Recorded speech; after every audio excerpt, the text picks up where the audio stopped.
day off next week. Spend some time with the kiddos, man. Do a little something. Yeah. Hey, take them to SeaWorld. Yeah. My name is Mike Jimenez. This is the Alamo City Sportscast coming at you from the Alamo City, San Antonio, Texas. The 210. Joe Garcia producing today's show, and we are live right now on YouTube. Again, subscribe to the Alamo City Sportscast. Like and leave a comment if you'd like. You'll be part of the show if you leave a comment from time to time. We also have a QR code on the top left right there. Buy us a coffee, which helps keep the show going, helps pay for our equipment and things like that. We appreciate tips when it comes to, our fans, our loyal fans. And we have a big show today. We have Fernandez, the real Fernandez, Rick Fernandez, coming at us from San Diego, California. He's originally from San Antonio, exit 7, John Jay High School, went to the University of Texas, and is now serving the military in the Marines. You know Fernandez. He's been on the show before. Photo X67 product. Yes, we'll be talking about boxing. Get his impression on what's going on between Jake Paul and Mike Tyson, because the early numbers are in for people betting on this fight. And I think people are going to be surprised by those early numbers. No, man. So we have to get into that. Spurs lost a heartbreaker last night without Victor Wembanyama. My friends and I were joking before the game that we had to bet money on this game. Put $50 on the Kings, man. The Kings got to cover the 11-point spread, right? No Wemby. This team sucks without Wemby. They should annihilate the Spurs. Exactly. And the Spurs went toe-to-toe, had an 8-point lead with 6 minutes to go, but blew it down the stretch. You see that block by Jeremy Sohan? Yes. My son. And now the Spurs are, one game away from coming back home. They have another game in California out there against the Golden State Warriors. That wraps up a 3-game road trip. Then they come back home. Wemby sat out because of an ankle injury. We'll get into that with Fernandez as well. Apparently in pop culture news, you're going to have to tell us this whole thing, Joe. Somebody died. Some sort of anime creator died. What happened? A fixture, man. Akira Toriyama, man, the creator of Dragon Ball Z. I mean, Dragon Ball Z is like worldwide, man. It's huge, huge. I grew up watching it. I even share that with my son, and we watched it together. And he texted me, and he's like, in shambles, telling me, "Man, the GOAT died, Dad." He's like, Akira Toriyama. I was like, no. You know what? We both love Dragon Ball Z. Yeah. My birthday's coming up, and I was thinking of getting a tattoo already, a family tattoo. Me and my older kids, we want to get something. And I think I might get something Dragon Ball Z related too on my arm or something. Now, I'm forced to the anime world, by the way, because my daughter, Ava, loves anime. She's into Demon Slayer, and she tells me all these stories about what's going on, the plot lines, and then there's a movie out right now at Flicks that is Demon Slayer related. I know nothing about it, dude. It just glazes me over, man. I just look at anime, and I just don't get it. I don't get it. But I was talking to Jeff Garcia from Locked On Spurs and Ken's 5 about this, because he was like, dude, as a child, what were you up to? Because he thought that I didn't like video games. And I was like, wait a minute. I love video games growing up, and I love sports growing up. Those were my two things. But when it came to like TV shows, didn't watch a lot of TV. When it came to movies, didn't watch a lot of movies. Anime, knew nothing of it. I watched some wrestling. Okay, world-class wrestling. The Von Erichs. That's why watching the Iron Claw was a thing for me, because I remember that. But aside from that, man. And then when it came to video games, it had to be sports games. Oh, man. Dude, fantasy Tecmo Bowl or someone fighting. I loved Contra. Punch Out Was great. I love Tecmo Bowl. Obviously, in the early 2000s, the Madden games. Fast Break, I think, was one, too. You probably Double Dribble was a good one. Yeah. NBA Jam was another good one. Boom, shakalaka. Oh, yeah, dude. But you know what games I hated? I couldn't stand the epic journey games like Zelda. You're talking about role-playing games. Yeah. Well, like Zelda. What were the other games out there where Final Fantasy? Yeah, Castlevania. Dude, I love Castlevania. Castlevania was actually probably one of the ones that I was okay with. But man, I remember back in the day going to Ingram Square and they had 10-yard fight. Oh, I remember that. Which was the most generic football game of all time. All 9 or 12 players were in uniform. They were like a 3x3, right, or a 4x3 colors. Yeah, and they all moved in the same general direction. Yeah. Electric football. Did you ever have electric football? I did. And one of my friends did, and I was like, it's all right, but I didn't really care for it, man. Even like the handheld video games we used to have back in the day, they were just like little red freaking dots on the screen. You know, it was like there wasn't much to it. I'd rather just play the real thing. Remember that hockey game that you would go to? It was kind of like air hockey, but it had like the U.S. versus the USSR, and you'd fight over who would be Team USA. Oh, yeah, right. But one of you had to continue the game, had to be the Ruskies. Is it the one with the Russians. They had the dome. With the dome. They had it at Malibu Castle. I remember that. They also had it at Showbiz. It was football, basically, because you had the little the handles and everything. You would turn them. That's a great game, man. That is a great game. I'm trying to create a game room right now at my house. Yeah. So I bought for Christmas, and I've posted video of my son Justin. He has special needs. He has Down syndrome. He loves air hockey.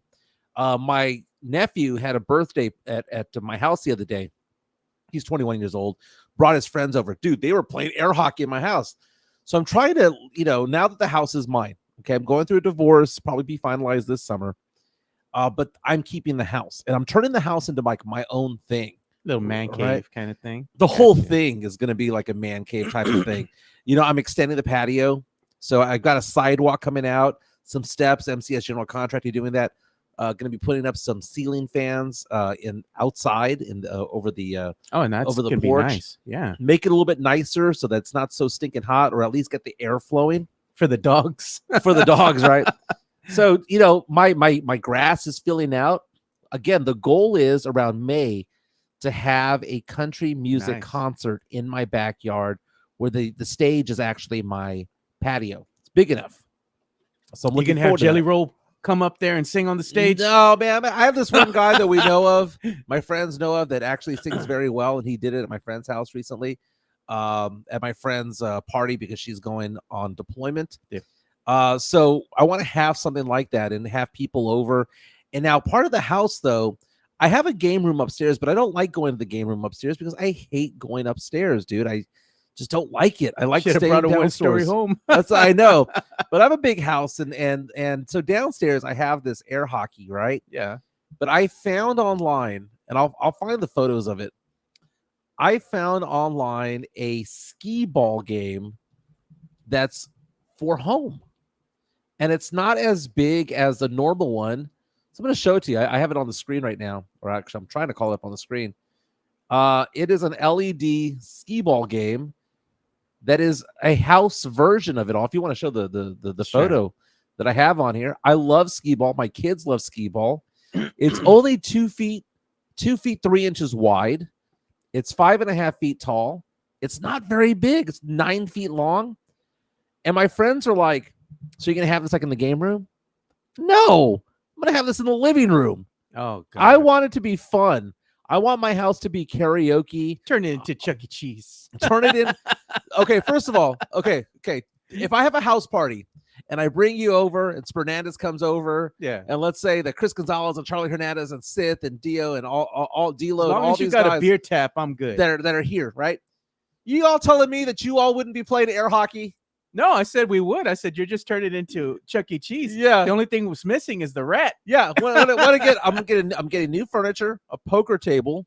Okay, that's good. Okay. So I'm outfitting my house, and it's I want it to be an elegant man cave. Gotcha. Man cave chic, if you will. Get an arcade cabinet, man, but that has like a bunch of built-in games, not just 2 or 3. But you can switch it on the fly to whatever you want to play. 10-yard fight, for example. Exactly. Double dribble. Dude, if I got a golden tee, oh my God. With the screen and everything.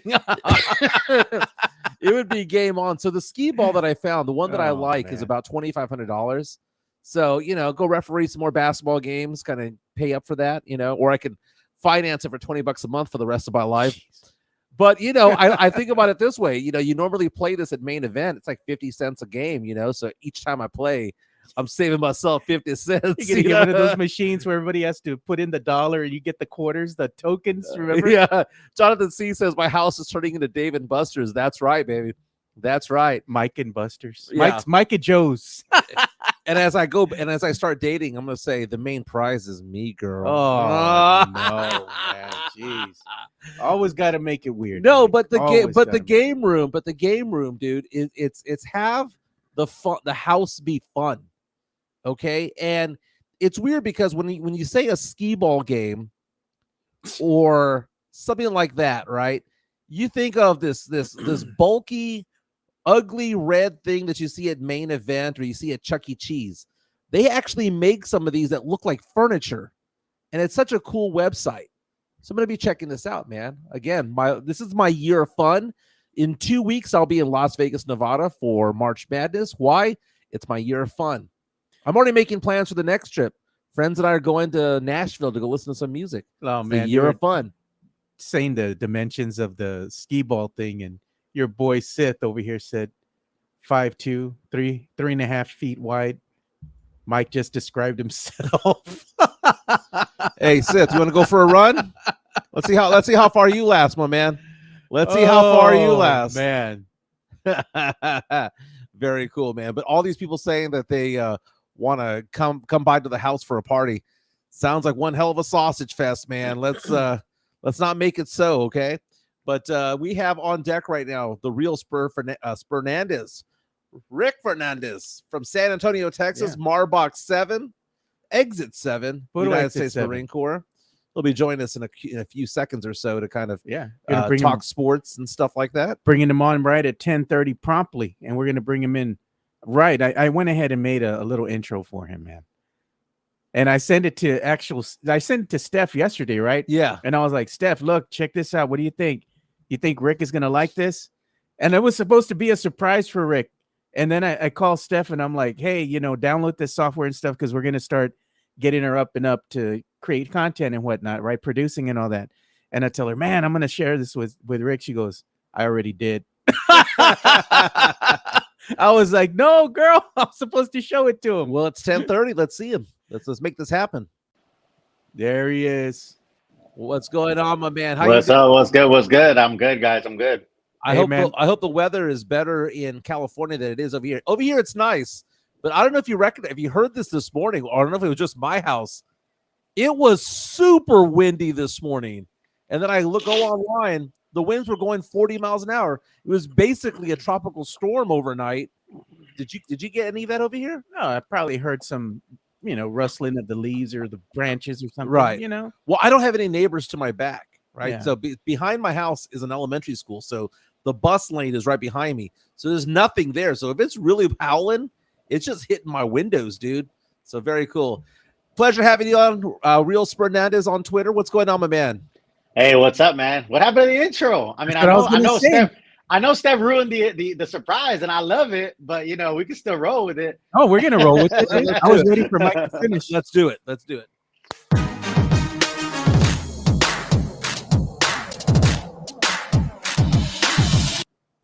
go.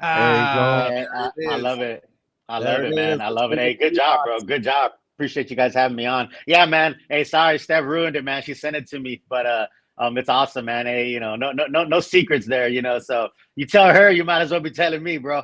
I know. I couldn't get a hold of him. I was gonna call. It's all him good. up, No. and he was busy. So I'm like, man, let me show it to Steph. Let's see what she thinks of it. She No, knows you more awesome, than bro. anybody else, Yeah, So she's like, it's awesome, yeah, bro. that's badass. And I'm like, man, I'm gonna show it to Rick. I already did. I was like, man, the production value going up over here at the Alamo City Sportscast. Very, very nice. So, we're going to bring you on to talk boxing, but also let's get a little bit into the Spurs last night, because the Spurs, going to be honest with you, I was not interested in watching much of this game simply because there was no Wemby. Mm-hmm. And I thought to myself, dude, no Wemby means no win and no chance. But my goodness, the Spurs had a good one. You missed a good one, man. Well, I mean, I caught up towards the end. In the second half, as I realized that they were fighting along. So I missed the first half of the game. Second half of the game, though, you see the Spurs catching up. They were down in the third quarter. took the lead towards the end of the third, built it up to an 8-point lead, up 8 with 8 minutes to go, up 8 with 6.5 to go. And then it just kind of crumbles. But it didn't crumble in a way where the Kings ran away with it, because Kelvin Johnson made a scoop at the minute 15 to build it back up to 3. And the Spurs had a chance to win at the very last second, but my son, Malachi Branham, gift-wrapped the victory for the Kings. Domantas Sabonis with the steal and the 1-on-0 fast break the other way to win the game. But your thoughts about this game last night without Victor Wembanyama, your thoughts on the Spurs showing some grit, showing some heart against a very good team. Yeah, so again, I was at my spot here in San Diego. They already know when I walk in to put the Spurs game on.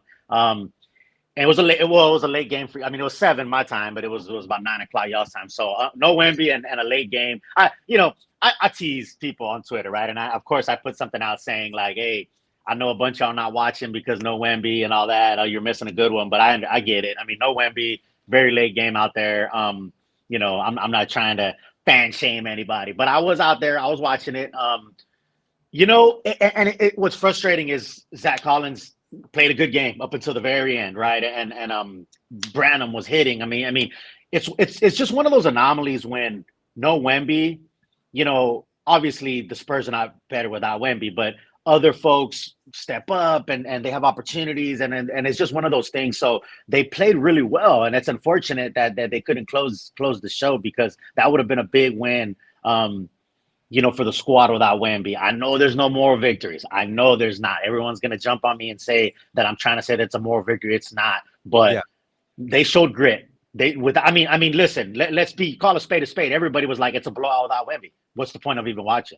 And to come down to the final possession, and Devin actually had a good look. He still had a good look in that very, very last possession. He could have hit that 3. It just didn't fall in. Sohan had the putback. Well, so it's. I know you do not want to have moral victories, right? Right. So I don't want to go into that. Mm-hmm.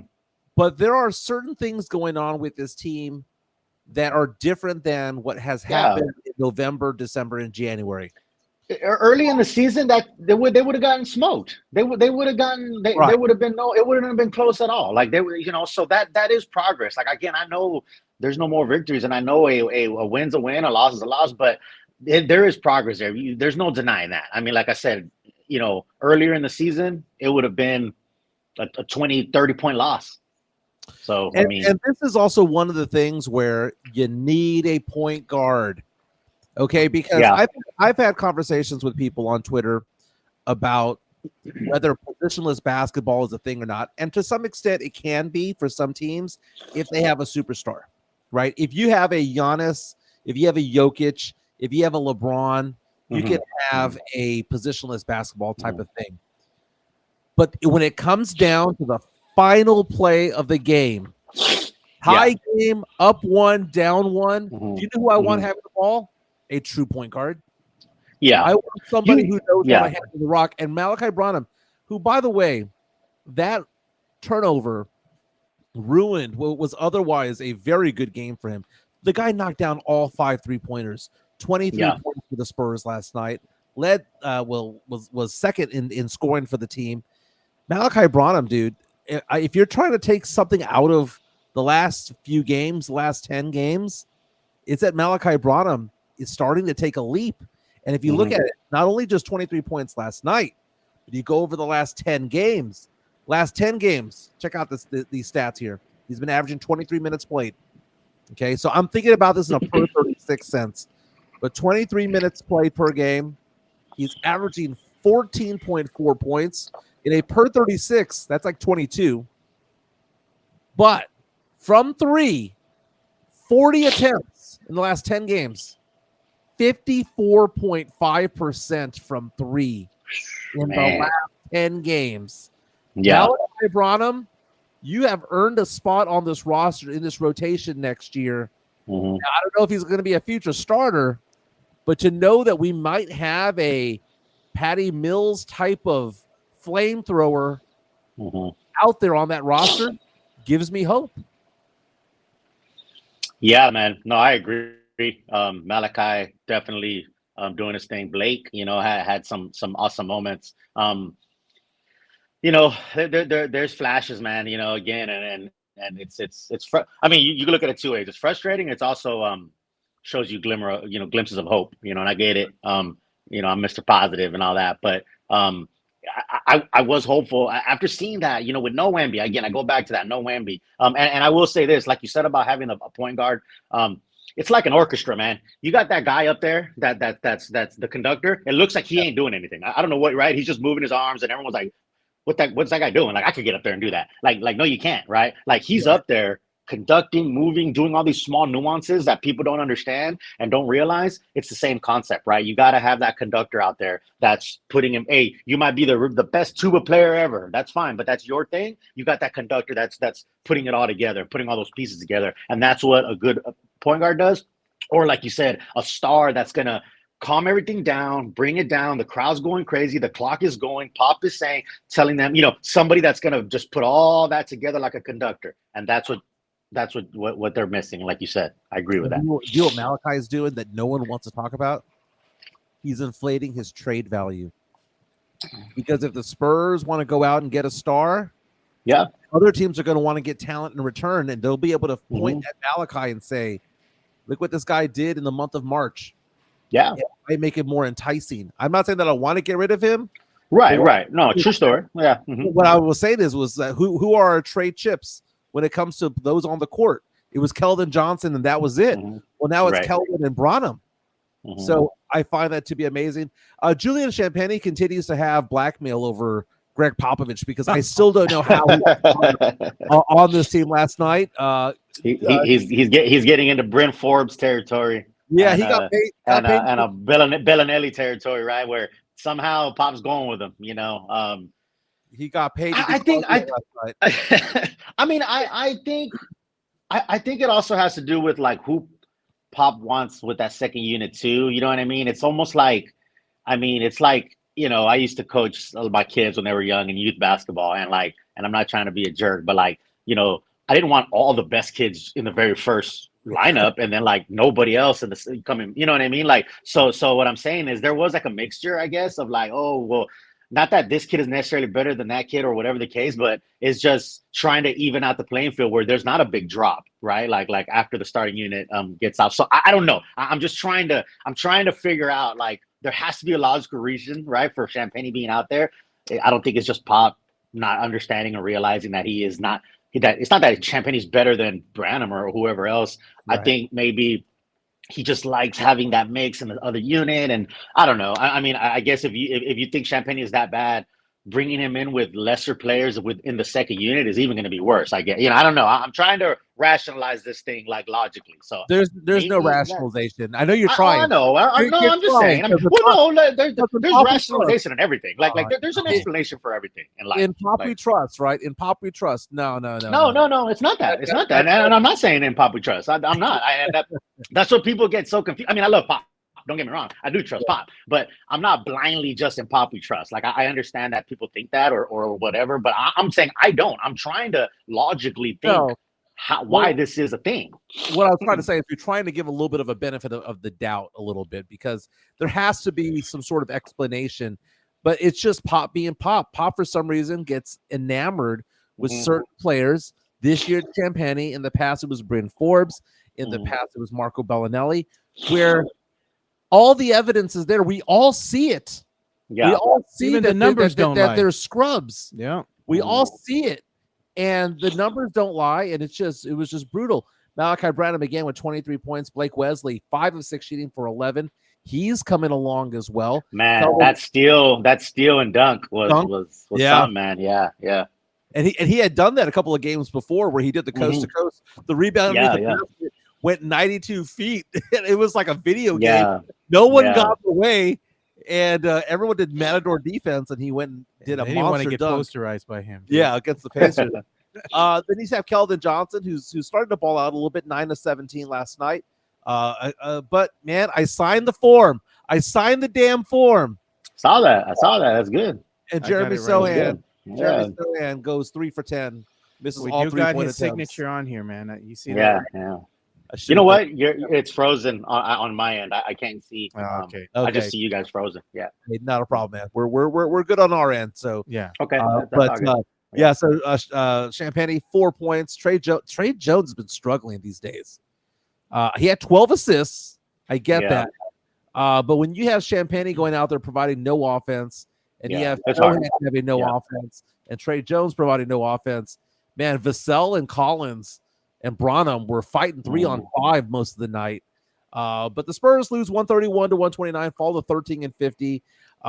We see some flashes of positive things. Apparently, after the game, Greg Popovich was being moody, a little bit more testy than normal. I wonder why that is. Why do you think at this point? Because it's not like we should expect or he should expect these teams to win, because they're not as talented as a team that without Wemby, that is going up against De'Aaron Fox, that's going up against Domantas Sabonis and Harrison Barnes. So why do you think Pop is a little bit testy these days when he really wasn't at the earlier part of the season? Yeah, it's a good question. Maybe again, he just with yesterday's game, it's like, man, we almost had that one. Like without Wemby, like that would have been kind of a galvanizing thing with the team to say, look, and I'm not sitting here saying that they can win without Wemby and like let's run this back. I'm not saying that. Just as for your own morale of like, look, we rallied and Wemby wasn't out there, and so you are good players. Now maybe not with this team, whether it's you guys get shipped somewhere else and do well other places or whatnot. So maybe he got frustrated because he thought, hey man, we had that one. I know he could have called a timeout. Maybe he's frustrated with himself. I don't know. They could have called a timeout. Could have done a couple of other things. The narrative that he doesn't care and he doesn't coach, I don't think is a thing. I mean, he does care. He is, we might not agree with his methods or we don't understand the methods to the madness, but I'm sure you're right though. I'm sure Pop cares, and I'm sure Pop coaches. The question is he the right coach for the situation? Scoreboard. The scoreboard never lies. The numbers never lie. Spurs are 13-50. The Spurs right now basically have to go like 500 in order to avoid being the worst team in franchise history in 51 years. Yeah. That's on Pop. It's an indictment against him, and maybe he's starting to feel that. Maybe he's starting to feel that is a thing, because you can't avoid that. And this is not me being a hater. It's the fact that the Spurs have had 5 losing seasons in a row, and next year will more than likely be a 6th one. And it's hard to kind of see this. It reminds me of like certain basketball players who overstay their welcome and aren't as healthy as they were, and then their last 2 or 3 seasons suck, and you kind of forget who they were. I was in Houston for the Spurs Rockets game, and there was a guy in front of me wearing a Tracy McGrady jersey, and I joked that he was a former Spurs legend, Tracy McGrady. The idea of Tracy McGrady playing for the Spurs, Tony Parker playing for Charlotte, it's one of the things where it's kind of like, oh, you left, you didn't leave on time, you stayed too long. That's where I am with Pop. It's not that I hate him. I mean, he might have been a jerk to me but he's a jerk to everybody. So I can't really hate him for that. But the fact of the matter is I just think it's time to move on. That's the whole point of it all. Coaches are hired to be fired, and I wonder why he's being angry now. Like, why now? That's a good question. Is there something going on? What changed in February to make him now pissed? Whereas before it was kind of like, well, we're going to see what we got. He was ending every game kind of happy-go-lucky, and something changed. And I'm trying to figure out what that is. Spurs 13-50, now 0-7 on the season without Victor Wembanyama when Wemby misses the game.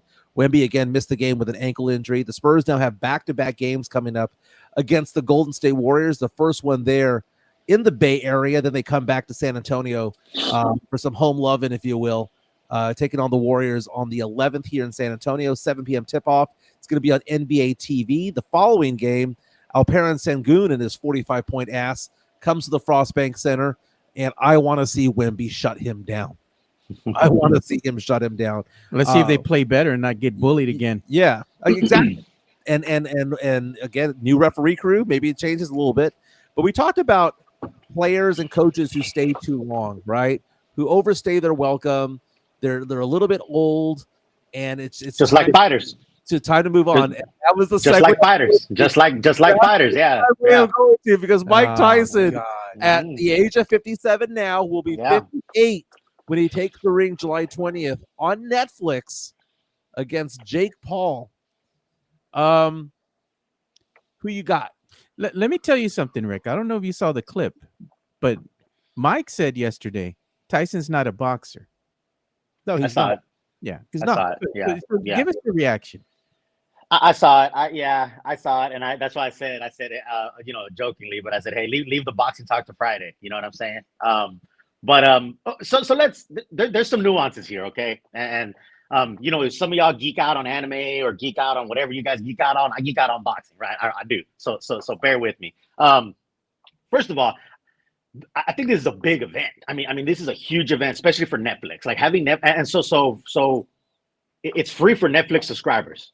It's not like an extra cost, from my understanding. I read that yesterday. Kind of like how DAZN, you could pay for the DAZN subscription, but then they have DAZN pay-per-view and you pay for the pay-per-view. The Tyson Paul fight is going to be free for Netflix subscribers. And I'm sure there's a way to pay for it separately or whatever the case would be. So that's pretty cool, I think, for Netflix to get into the game of boxing.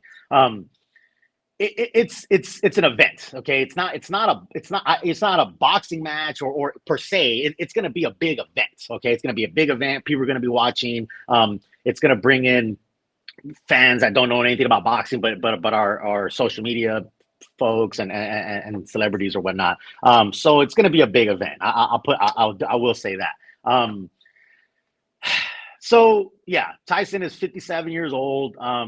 The dude had a 50-6 record, right? 44 knockouts. We know the history, right? Youngest heavyweight champion, 20 years old, 1986, right? Beat Trevor Berbick. When I understand what Jimenez is saying about he's not a boxer, he's a fighter or whatever, but I think he's a boxer. I mean, the dude was one of our top amateurs back in the 80s, right? He missed out on the 84 Olympics like by this much. He has skill, he has defense, right? If you watch their old Tyson, right? He had all those slips and all that things that he did. So he has skill. Now, his style was that of more of a brawler, puncher, come and knock you out, right? That's like somebody saying, well, this isn't basketball. These are just guys that are running up and down the court scoring points. You see what I'm saying? Like it's basketball, but it's a style, right? Or a defensive football game where somebody's like, hey, this isn't football. This is just like dudes are scoring field goals and the score is 6-3. So that's my analogy for when Jimenez said he's not a boxer, he's a fighter. He's a boxer. It's just his style is one of more of a brawler, puncher, brawler. Yeah. Whereas a guy like Floyd Mayweather, his style is to box and move and jab and so I understand what Jimenez is saying. You're not going to see Tyson jab and move and use footwork and lateral movement and all that. Yeah, but he's a boxer. I mean, I'm saying he's very skilled in boxing, right? It's just his style and his advantages, or what his advantage is. He's short arms, right? He wants to get inside you and knock you out, right? So I don't know. That semantics or whatever you want to call it, but I think my point of it all is this, because Mike Tyson, I was born in 77, so I go back in time. Mike Tyson he fought his first fight in 1985, right? Mm-hmm. He became the Mike Tyson that we all know and love, as far as being I mean, back then it was Bo Jackson, Mike Tyson. Those arguably were the two biggest athletes in the world at the time. So really it was the late 80s, when he fought Michael Spinks and beat the crap out of him in a minute 31. Yep. Mm-hmm. I remember watching all of these fights and just being excited, when he took out Tony Tucker and Larry Holmes, and he's getting Michael Spinks, and all of a sudden he's becoming a bigger and bigger name. If you go back in time, he won his first 37 matches, right? 37 bouts. 80% of them were ended in the first or second round. Yeah. Maybe one or two went to the third round, but very few went beyond that. And it's funny because I saw a meme earlier today about Mike Tyson's Punch Out. about Glass Yeah. Joe, about Glass Joe. Yeah. Jake Paul looking like Glass Joe. I saw that. Well, Yeah. the whole point of that game was if you outlasted Mike Tyson for 30 seconds, you were going to win. Mm-hmm. And that was real life. And I think that a lot of sports fans and boxing fans will want to romanticize Mike Tyson as saying that he was an ultimate boxer. He really wasn't. He was a brawler who beat the living crap out of you, intimidated the living crap out of you. But the thing is that if you somehow lasted 4 or 5 or 6 rounds, you had a 50% chance of winning. And it started with Buster Douglas taking him 12 or taking him to 10. And dude, that Buster Douglas fight, that was the beginning of the end right there. I mean, Tyson anything. Couldn't do anything that entire fight. Now, Tyson did come back and win his next 7, but then he lost to Evander Holyfield. Then he bit his ear. Then goes on. And here's the thing, Mike Tyson, what has he done the last 4 fights he's had? He's 1-3 in his last 4 fights. And I know he hasn't had a fight since a sanctioned fight since 2005. It's been 20 years. Right. Yeah. I mean, his last action fight was, 2005, Kevin McBride. We're talking about fighters or athletes staying past their prime. He lost to guys like Kevin McBride who wouldn't be able to lace his boots in his prime. You know what I mean? But guys like that beat him in 2005. He had like an exhibition fight in 2020 with Roy Jones, and they both looked horrible, to be honest with you. So the Tyson's early career, it's matchmaking too, right? Tyson was built as this monster, right? Who and he was knocking people out, and it was like something from like the primordial ooze. Like people were just like, wow, like this dude is just like something I ain't never seen before. So there was a lot of matchmaking early in his career, just like every other fighter does too. Yeah, where they were putting him in with guys that he was gonna knock out early, and then that was his thing. His thing was, hey, he's gonna knock the guy out, early and all that. Now again, early days, because the motto trained him and all this stuff. The dude can fight and box. Now, I agree as far as like the way you beat a Mike Tyson is you use your length and your jab and you move and you stay outside and you don't get inside to him and let him knock you out, because that's what he's trying to do, right? So yeah, guys like Holyfield, Buster Douglas, any of the guys that give him Lennox Lewis that gave him trouble, they're all big, tall guys with long reach that just kept them on the outside. And I mean, that's you could say like a guy like Tank Davis is to me is very similar. The way he fights, right? He's short, he's compact. If you keep him on the outside, you have a chance to beat him. So that's strategy in boxing. I mean that's just kind of the way it goes. But yeah, you're right. I mean the way to beat Tyson back then was to take him in the late rounds, because he was so used to knocking people out. He kind of would get gassed. And the Douglas thing, there's a lot of there's these old legendary nights from HBO, like on YouTube, that they used to come on, and they're like these 30-minute little clips. And if you have a chance, you should watch them. And one of them is the Mike Tyson one, and the Douglas, and it's pretty awesome, right? It goes into all the nuances about how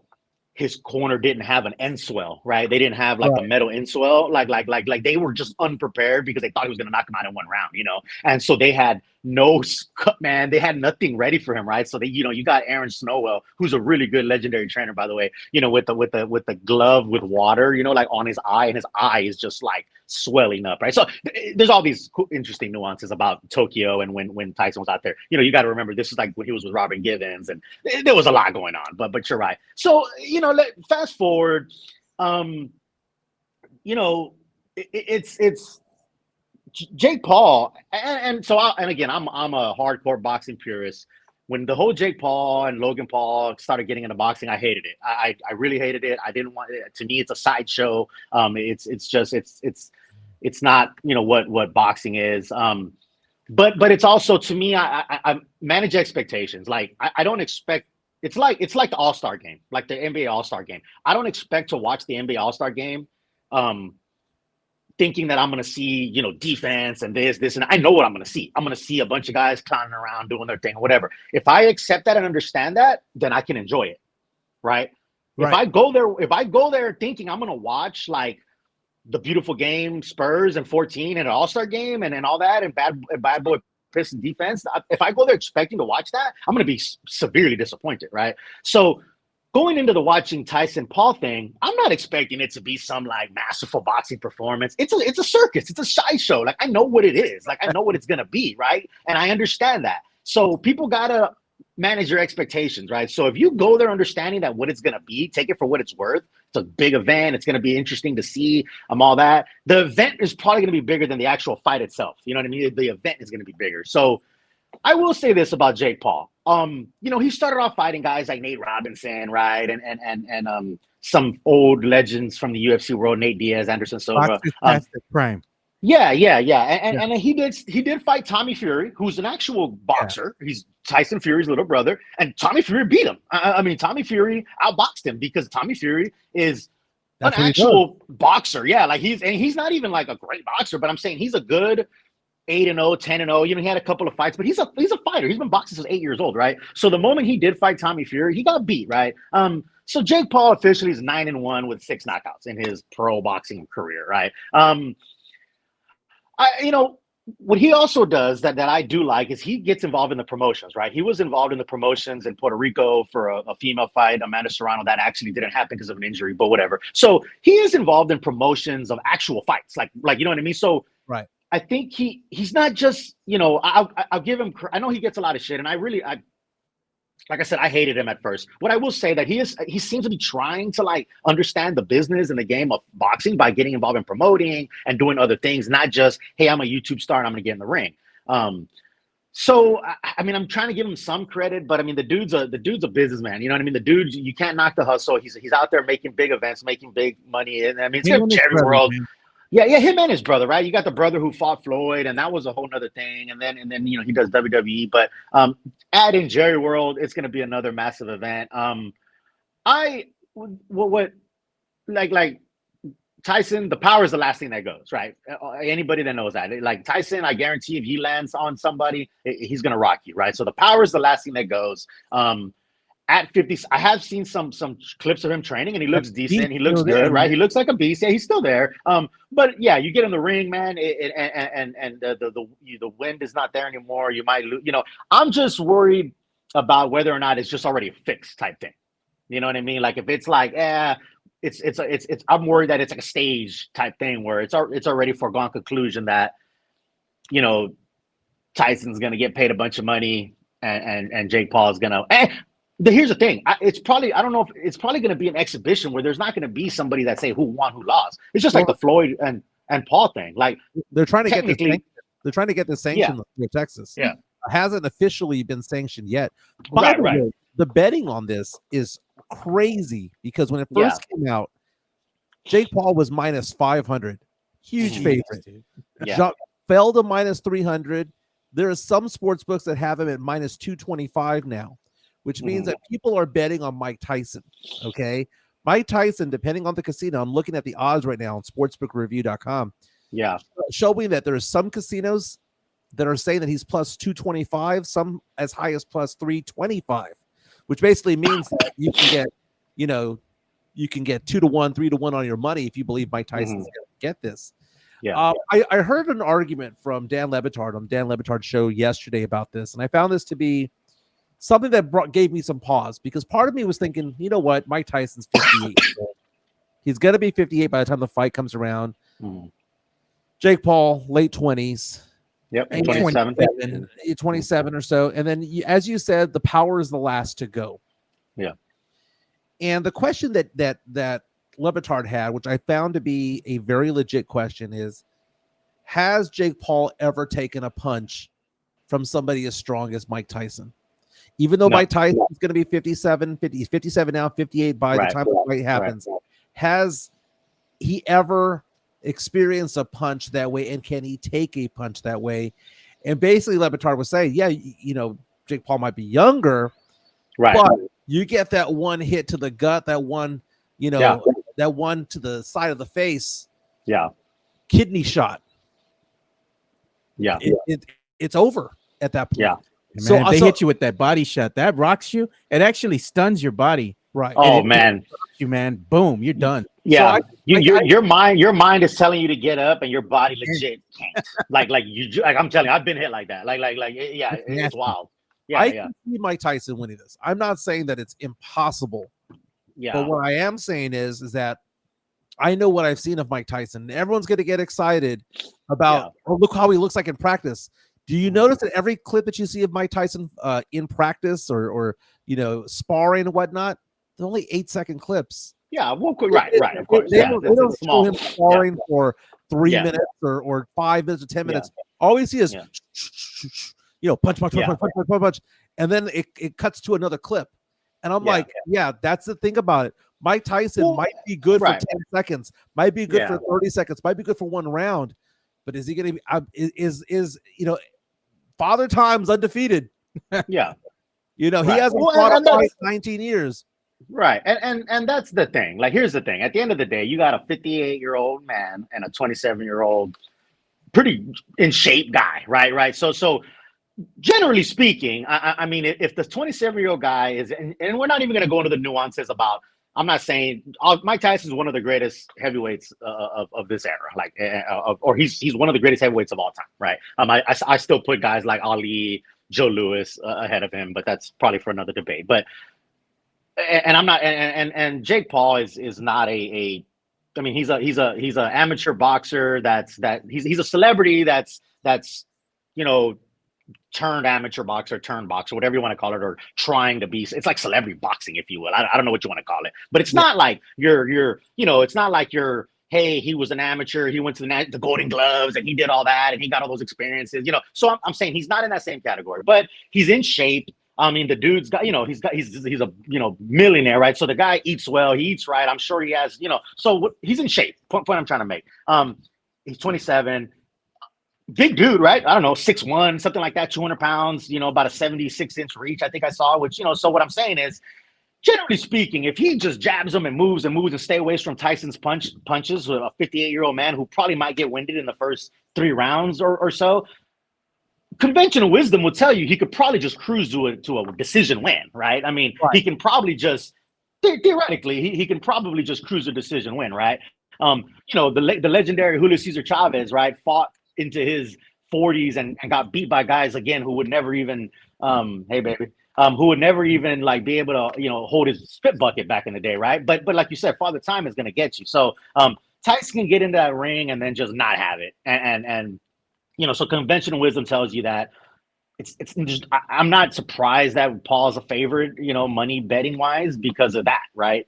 Now, like you said, I don't think I know Paul hasn't taken a punch like from a fighter like Tyson. I think if Tyson really lands, one of those, if he pulls back and gets one of those shots, I think he can hurt him and stun him, and it's going to be interesting to see how Paul reacts, and he could drop him and he can stop him. But I think my question and I hate to be like this conspiracy theorist because I really don't, but I'm just curious if this is like an event that they've already.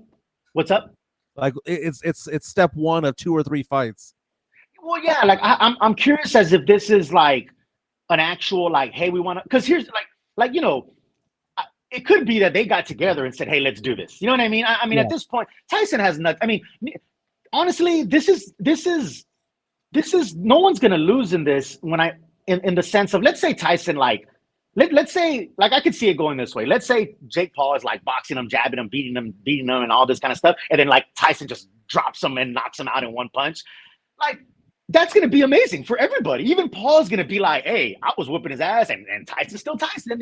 So it's a show. It's a business, So in reality, he's not going to lose anything. I mean, because he's always going to say, hey, I took a shot from Mike Tyson, just like old boy from The Hangover, old boy from The Hangover, just, like, so there's no loss there. There's no loss there. And Tyson's going to be like, yeah, I'm Tyson. And then if Paul, just outboxes him and whatever, and then at the end of the day, it's going to be, hey, well, Tyson's 50-something years old. Hey, Paul is trying to be more real as a boxer, even, so I'm just concerned that this is like a show. Like it's more of a I feel like it's like a WWE type thing where it's like scripted. Like it's not like and I used to be a wrestling. I'm not really wrestling. I don't really watch wrestling anymore, but I used to be like back in the day, like Hulk Hogan, Ultimate Warrior, right? Those wrestling. And I mean, wrestling is scripted. It's not fake.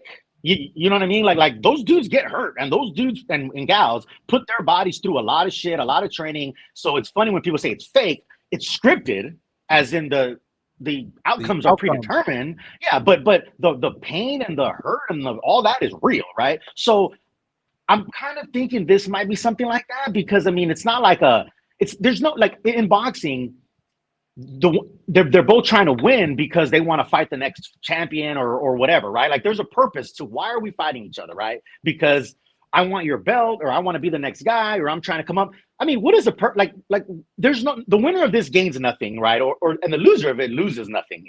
Does that make sense? Like, so I think it's going to be like I feel like it's going to be a scripted type thing. Now, if it's just, hey, let's go in there and see what happens.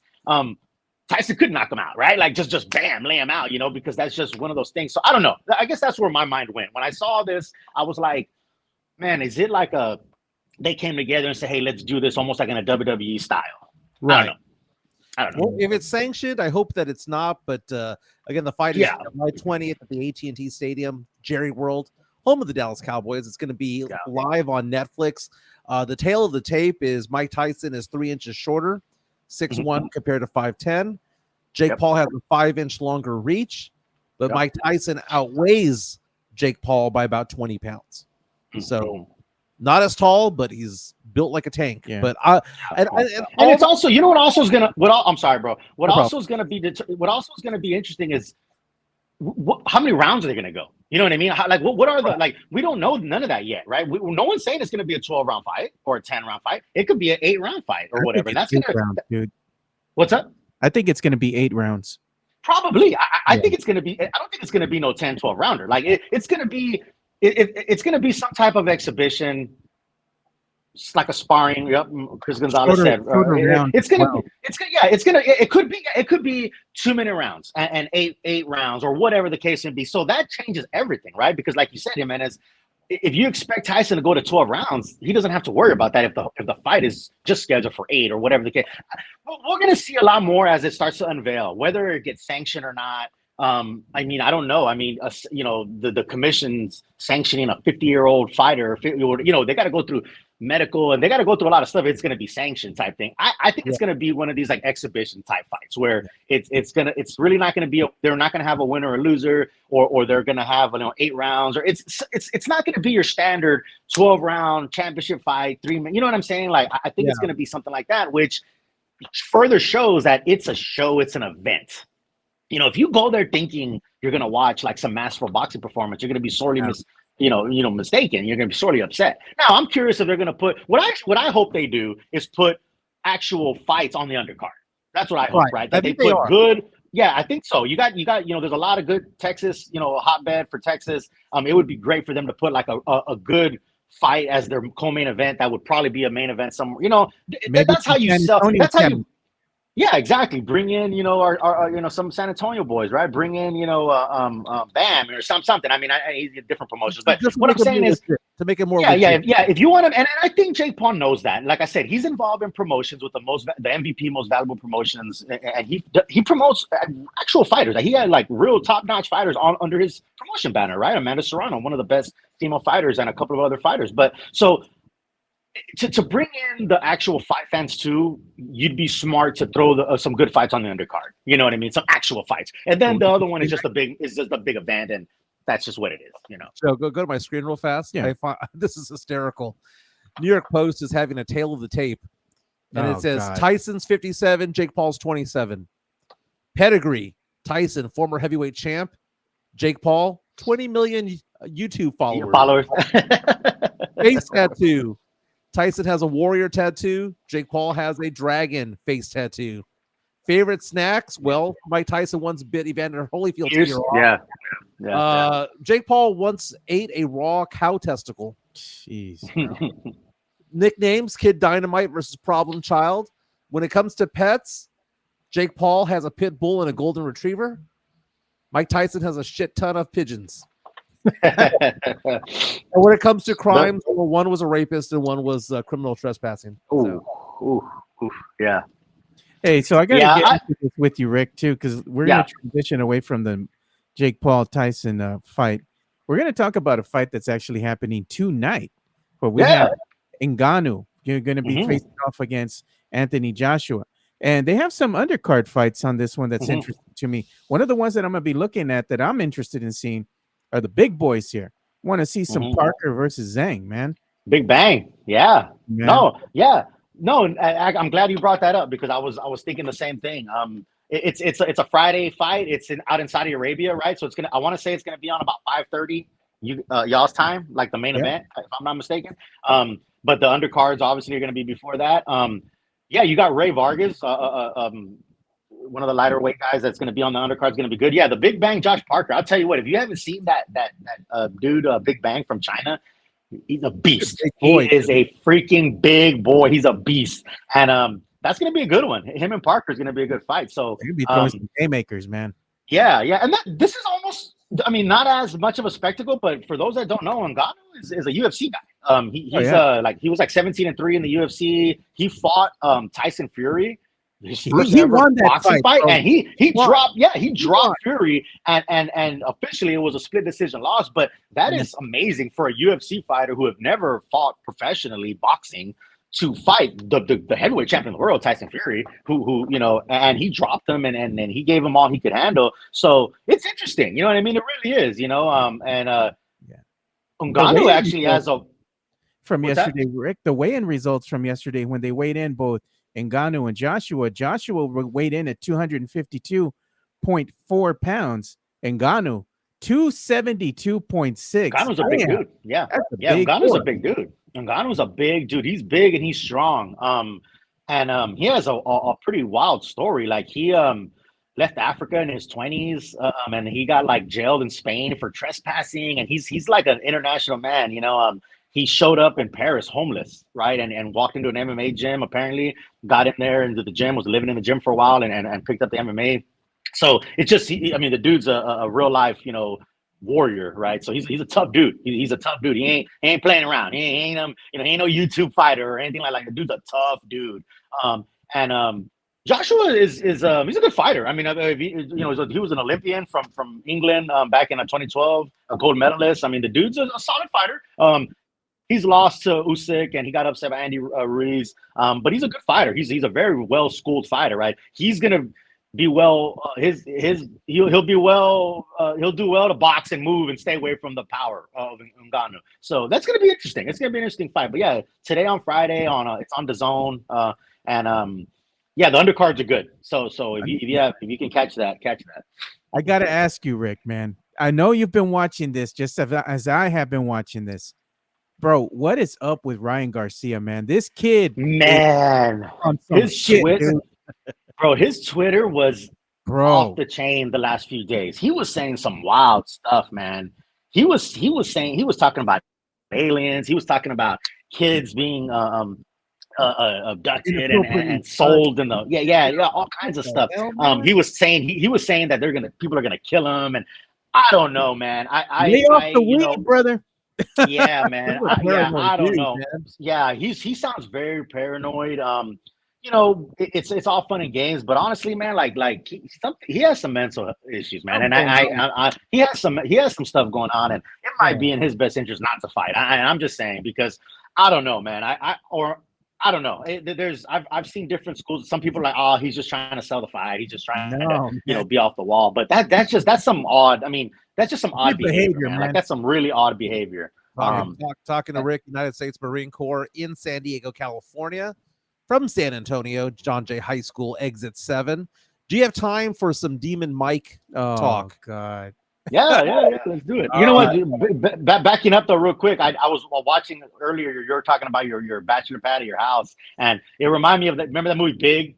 Yeah. When Tom Hanks is big, and his house. He has all the trampoline. Yeah, he has like the.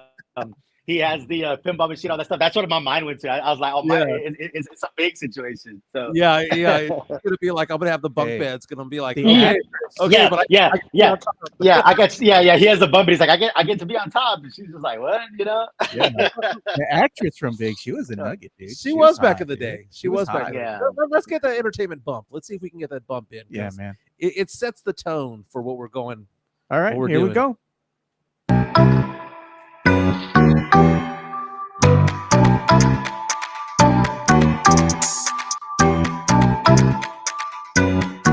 our girls, Paige Sporonic, is setting the record straight. If you want to show my screen there, Joe. Sure. She says that was not her at the Warriors game the other day. The Warriors game? Yeah. Okay, so Warriors game the other day, Steph Curry was going off, knocking down 3 after 3 after 3. Some girl with, let's just say, a very well-endowed chest was jumping up and down the background, and people were like, that's got to be Paige Sporonic back there, right? Because who else can afford those tickets? And Paige Sporonic tweeted, quote, there has been a lot of speculation surrounding this picture. That is not me in the back, LOL. So people are trying to figure out, well, who is this girl? I mean, come on. She's got to be somebody. If you have seats like that at a Warriors game, okay, this isn't San Antonio. This isn't Houston. This is San Francisco money over there. Who is she? Well, the New York Post found her. Oh, And if you want to zoom in on this photo, New York Post found out who she is. And guess what? She was on a date. And you know why she was on a date? Because she's a $900 an hour escort. oh, In the San Francisco area. So that's right. If you got a good G in your pocket, you can spend an hour with this lovely lady. Now, I'm not saying that you could do more or whatnot, but she is a $900 an hour escort. So I suppose if she was taken to the game and it was 3 hours long, someone paid $2,700 to sit next to her. That's what it is like. Her name is Catherine Taylor. She's been getting so much publicity from this. She actually took down her Twitter account, her ex account. She was like, no, thank you. But again, this all came around because she says, God, best date of my life, as you can see.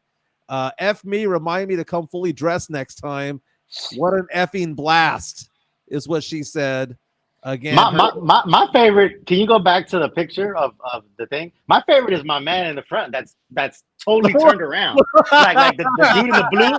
There's my man in the blue right there. I hope he wasn't on a date because my man is like bam. You know, he got the two kids. He's got the two kids next to him. He got the kids with him, right? Yeah. My man he's like, fuck Steph, right? Curry. I'm over here, man. He is that is wild, man. He's like that is. The kids, yeah.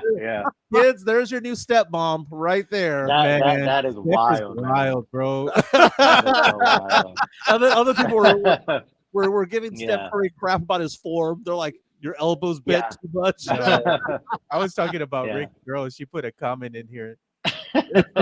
I'm Rick's escort. Is what she got. Exactly. You'll see her right next to me at the games, right? You'll look at that. Look at that. Look. This ain't as good.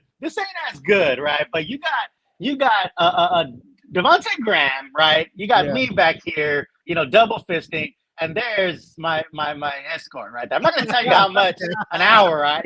But that's not as good as but it's not bad, right? This was in Atlanta, right? So that's not too bad. And I got Devontae to sign it, right? So it's pretty cool. But hey, you know what I was gonna say too, man? Shout out to Tim Gonzalez, man. I went ahead and contacted him yesterday.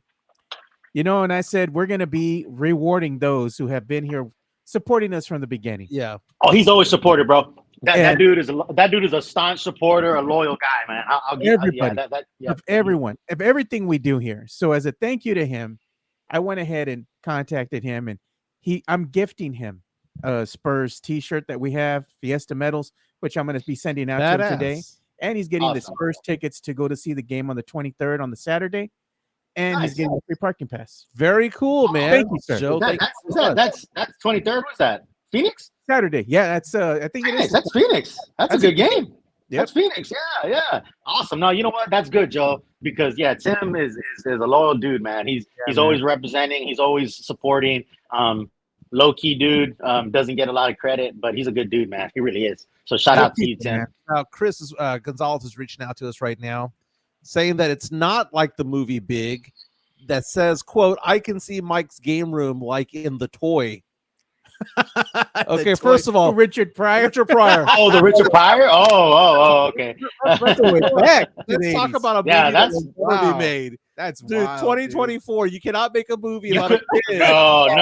Yeah, that movie aged horribly. That movie aged horribly. Yeah. Kids like Richie Rich. You can have anything inside the toy store, and he points at the janitor. Oh God, bro. I bought Yeah, you. Oh my God, you cannot. Imagine. Can you imagine? Yeah. So one more Demon Mike topic before we head off into the sunset for the day. Well, for the weekend, it's Friday.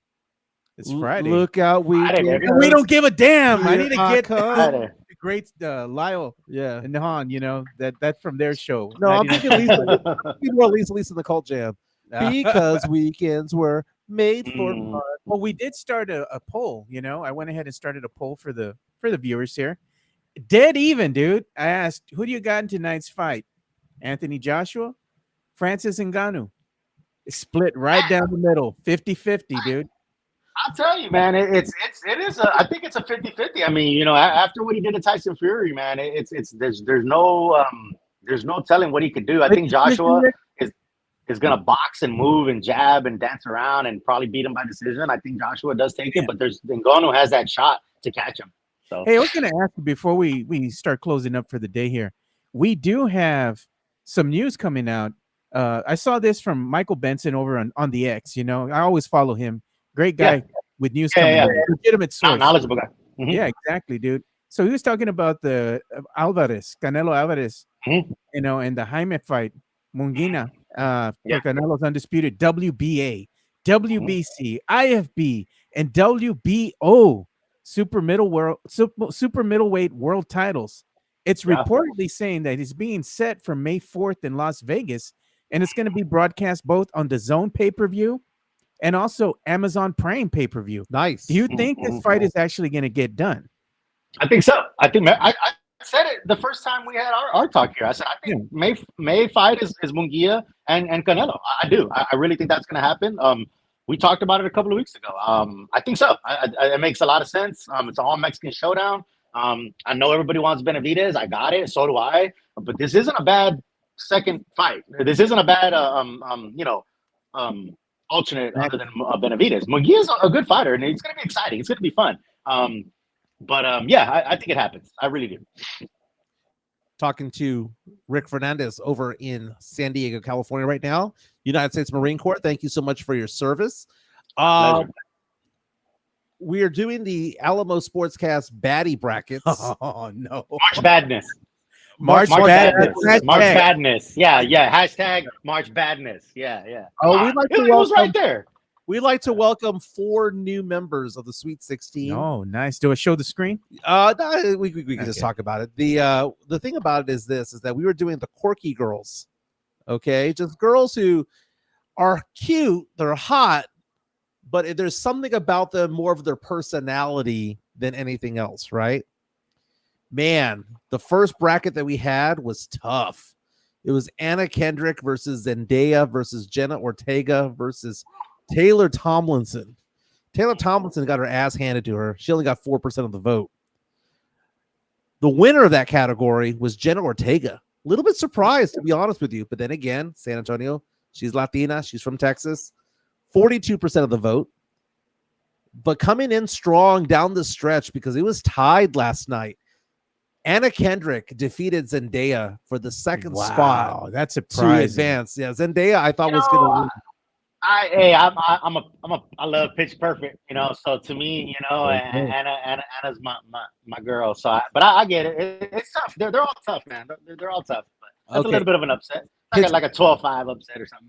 Pitch Perfect filmed where? What school was that filmed at? LSU. Barden University. Barden University. Barden University is LSU. Barden University. Yeah. I'm talking to Rick Fernandez. LSU, he's a troublemaker himself. And then in the second pod of quirky girls, we had one that ran away with it, and I knew this one was going to win. AT&T Lily. Oh man, Milana Von Trub. Okay, first of all, in the AT&T commercials, she's cute. You take her out of the AT&T commercials, good God, bro, she's smoking hot. Hey, man, you get little peeks of what she's carrying, man, when she's wearing some of the blue sweaters in the commercial. Yeah. Also advancing, I think there's a dark horse in this category, Aubrey Plaza. Oh, she's hot. Aubrey Plaza is a nugget. Parks and Rec, man. Yeah. The one that got knocked out. I mean, we're talking about Quirky, the OG Quirky, which is Zoe Deschanel. She got knocked out. Rashida Jones got knocked out. But again, Aubrey Plaza, AT&T Lily, Jenna Ortega, and Anna Kendrick advanced to the Sweet 16. So we have the actual brackets of the Sweet 16, but then we're going to add about 8 others. So it's going to be like a Sweet 24, a Keith Vignetta, if you will, because it's going to be those that we missed, because people are reaching out to us going, hey, you forgot about this person. You forgot about this person. We might add that to the mix a little bit just to be a little bit off a little bit. But next week, we're not going to do a poll today, but next week we have polls that are going to be tough. Like the wrestling one was tough for a lot of people. And that one the was, Quirky man. Girls was tough for a lot of people. This week we also did the old school the old school crushes. But next week, man, when we get into the Hollywood crushes, and we have a pod that has a Scarlett Johansson with a Margot Robbie, with a Gal Gadot and an Ana de Armas and a Dallas Bryce Howard and whatnot, it's going to be a battle royale when it comes to that. It's going to be like 25% to 25% to 25% to 25%. Hey, And that's what happens in March Madness, you know. That's how it goes as you get deeper into those brackets. What we have discovered, March Madness, yeah. What we have discovered with March Madness, the baddie brackets, is that our listeners, who mostly are from San Antonio, like Latinos with big butts or white girls with big boobs. True that. Does that seem like San Antonio to you, Rick? Yeah, I mean, you know, I think like you said, it's there's a San Antonio bias, right? Like, so that sounds about accurate, you know. Baddietology, right? Hey man, what is the study of baddies? We're Latinos, Rick. Yeah, what yeah. do we grow up around all our lives? What do they expect, bro? Yeah, right. Come on, man. You already know. We You got a already friend know. there reaching out to us on our YouTube stream saying, "I heard all my girl crushes." Yeah, yeah. People were upset that we had Sofia Vergara with in the same bracket as Salma Hayek. They got offended. They want you to spread out the one seeds or whatnot. Yeah, I was like, hey, no, it's tough, man. Yeah, it's tough, man. Sometimes Hey, it's a selection committee, bro. The selection. Everyone's always upset at the selection committee, bro. The selection committee gets trampled on, you know. So you get Duke and Kentucky and all, it's but it's fun, it's fun. It was good. And it's funny because it got born in your mind. We saw it like live, actually. That's what I like about this. Is like the idea kind of came in your mind. We saw it in live time, and then now it's rolling. You caught up. That's what Alamo City Sportscast is about, right? You're seeing things in live and happening. Yeah, I love it. It is. And a lot of people think a lot of times that we have this scripted out, or we have like some type of meeting. Hey, this is what the show rundown is. Right. Yeah. We don't do that shit, dude. And that's what I like. That's what I like. I love that, actually. I love that. It's real. It's unfettered. It's raw, just like we are, here in San Antonio. So I love it.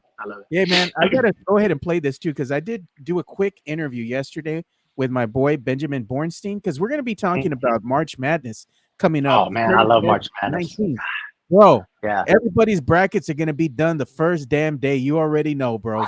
Man, the best, the first day and really the first 2 days are like the best ever. Because again, you have a brand new bracket, everything's good, you're so hopeful, and like you said in the first, and then like the games are on all day. Like here in the West Coast, they start like at 8-9 in the morning. And they go all day, man. And it it's so my boys and I have had a tradition since they were young where I would keep them home from school, and we would sit and my ex-wife would get so upset. She's like, "Why are you keeping them home from school to watch March Madness? Like, what's wrong? What are you talking about?" My boys. Literally, man. And it was awesome. And it was so cool.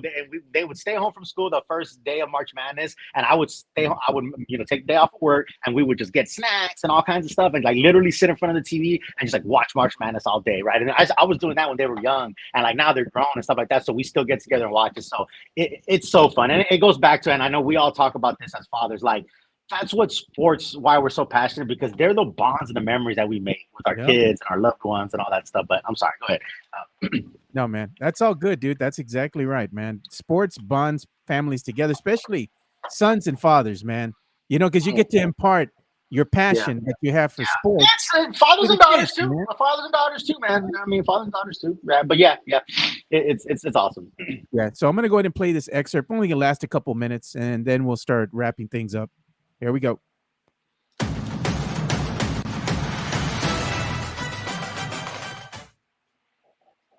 Well, that was a very good intro there that I made just for you, Ben.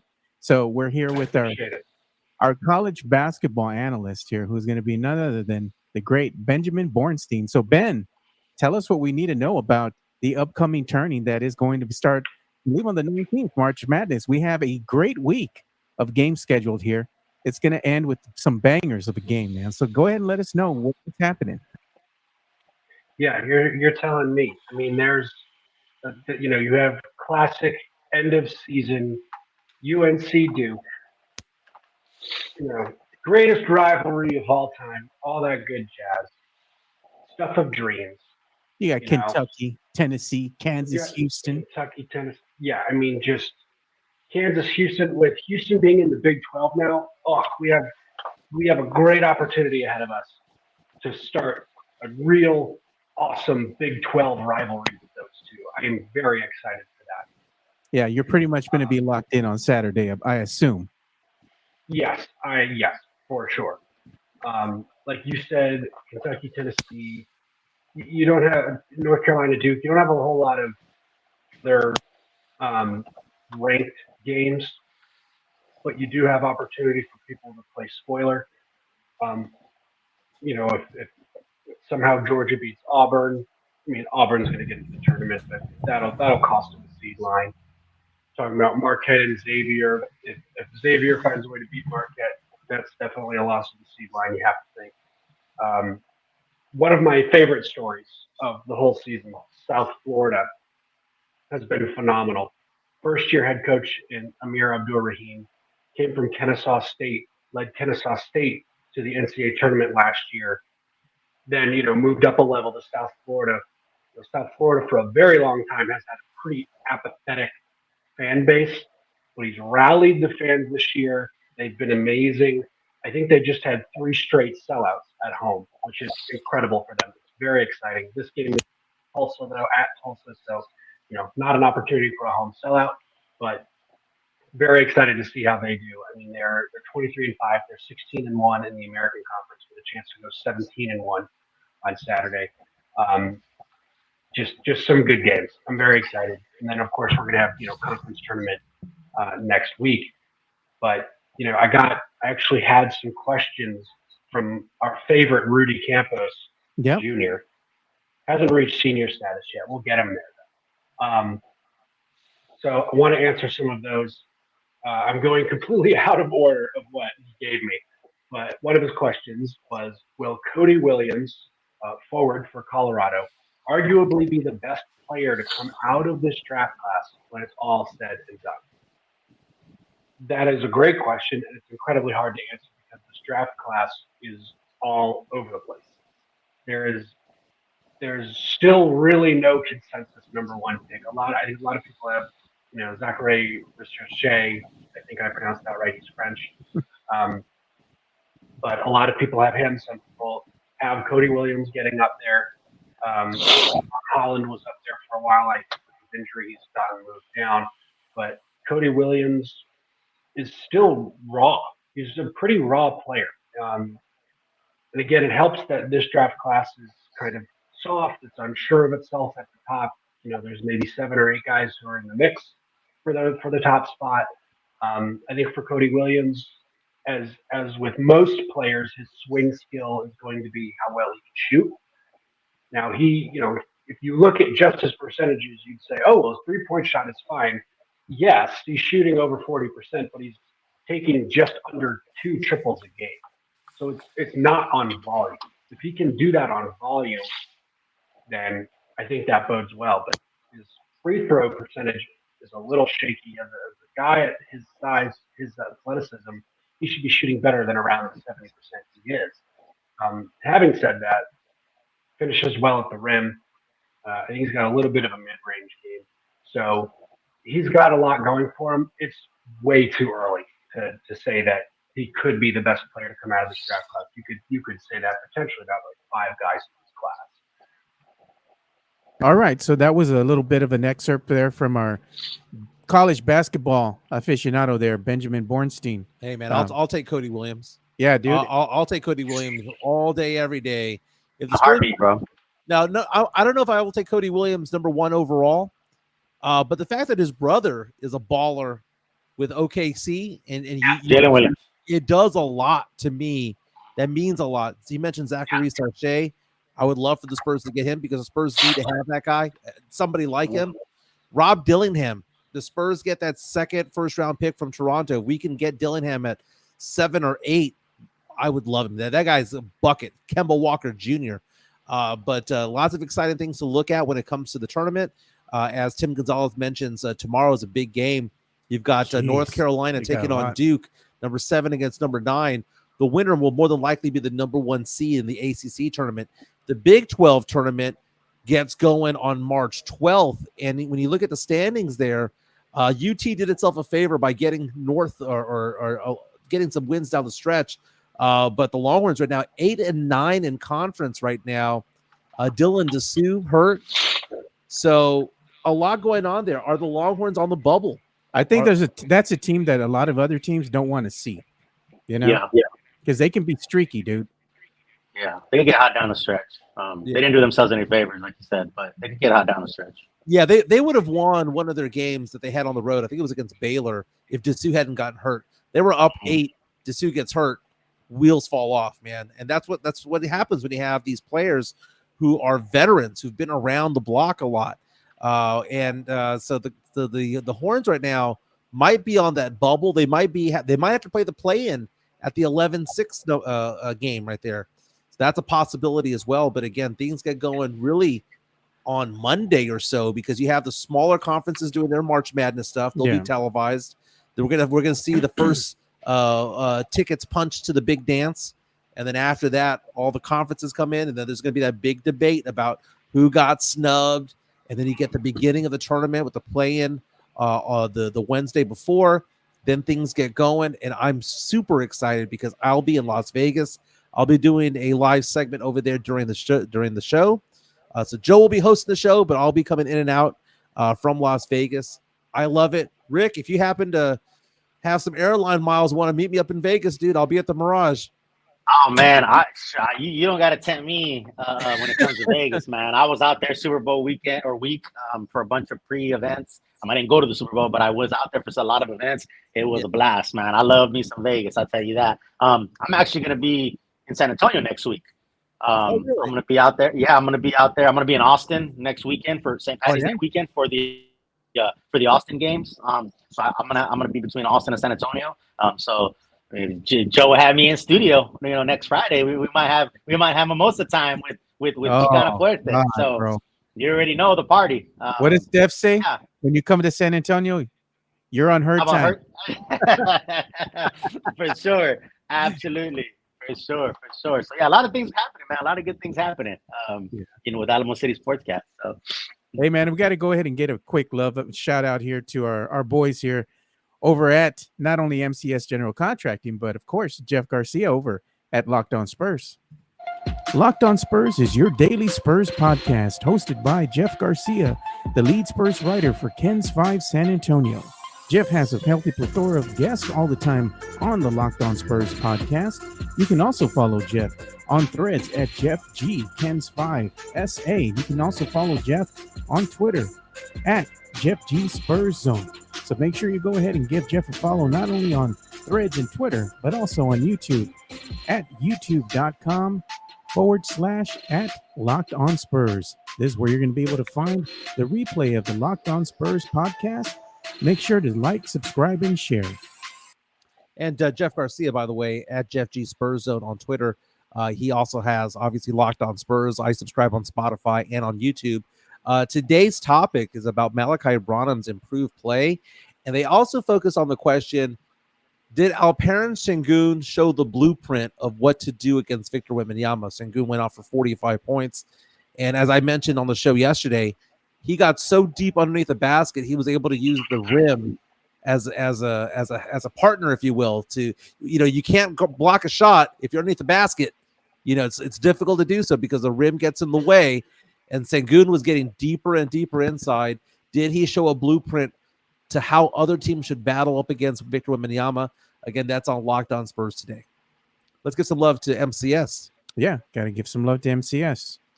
MCS General Contracting, more than 30 years of combined experience in concrete placement. They are the best in the business. Honest pricing, high quality work. They get going on house foundations, driveways, concrete patio decks.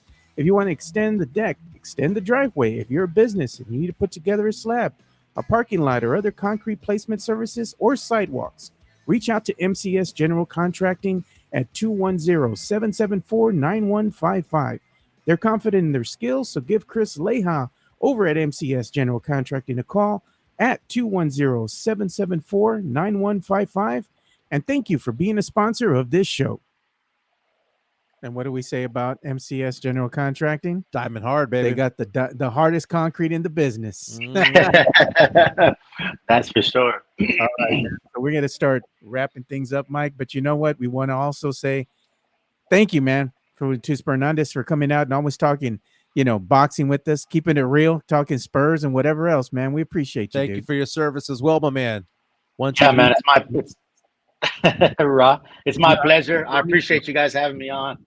It's always a blast with you guys. So appreciate it. Very, very nice. Well, everyone have a great weekend. Again, if you're out and about drinking up a storm, Uber is your friend. Okay. So everyone have a fantastic weekend. We'll be back on Monday. See ya.